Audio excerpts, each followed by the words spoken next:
အဖိုးကြီးကကျိုးတစ်ချောင်းကိုဖျက်လိုက်တိုင်းလူတစ်ယောက်သေဆုံးတတ်တယ်နောက်တစ်ချိန်ကျိုးဖြတ်ဖို့ပြင်ဆင်နေတော့မှပဲအိမ်ရှိကလူခေါ်ပဲတီးတန့်ထွက်ပေါ်လာတယ်တကားဝမှာတော့သူမရဲ့ပျောက်ဆုံးနေတဲ့ကြောင်လေးကိုလိုက်ရှာနေတဲ့မိန်းကလေးငယ်တစ်ယောက်ရှိနေတာပါ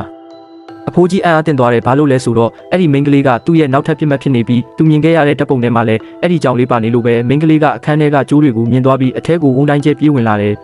remote control တစ်ခုကိုယူဆော့ရင်းအခြေအနေတွေကိုရှုပ်ထွေးကုန်စေတယ်အားရင်ကြီးနေနေတဲ့အဖိုးကြီးကသူမကိုတားဖို့ကြိုးစားပေမဲ့မတားနိုင်ခဲ့ဘူးအဲ့ဒီနောက်မိန်းကလေးကစက်ပစ္စည်းတစ်ခုကိုသတိထားမိသွားပြီးခလုတ်တွေကိုရှောက်နှိပ်လိုက်တဲ့အခါကျိုးဖြတ်ခံထားရတဲ့ကြောင်ပုံလေးတစ်ခုကိုတွေ့သွားတယ်သူမဟာအခြေအနေကိုချက်ချင်းရိပ်မိသွားပြီးသူမရဲ့ကြောင်လေးကိုအသက်ပြန်ရှင်အောင်လုပ်ပေးနိုင်မဲ့အဖိုးကြီးရဲ့တပ်ပုံတစ်ပုံကိုရှာတွေ့ခဲ့တယ်မိန်းကလေးကကြောက်လန့်နေတဲ့အဖိုးကြီးကိုသူမခိုင်းတဲ့အတိုင်းလုပ်ဖို့အတင်းကျပ်စေခိုင်းတော့တာပေါ့တင်းမာလာတဲ့မိနစ်အနည်းငယ်ကြာပြီးတဲ့နောက်မှာတော့အပြင်ဘက်ကနေကြောင်အော်တန်းလေးတစ်ချက်ကြားလိုက်ရတယ်မိန်းကလေးလည်းဝမ်းသာအားရနဲ့အပြင်ကိုပြေးထွက်သွားပြီးသူမရဲ့ကြောင်လေးနဲ့ပြန်လဲဆုံတွေ့ခဲ့တယ်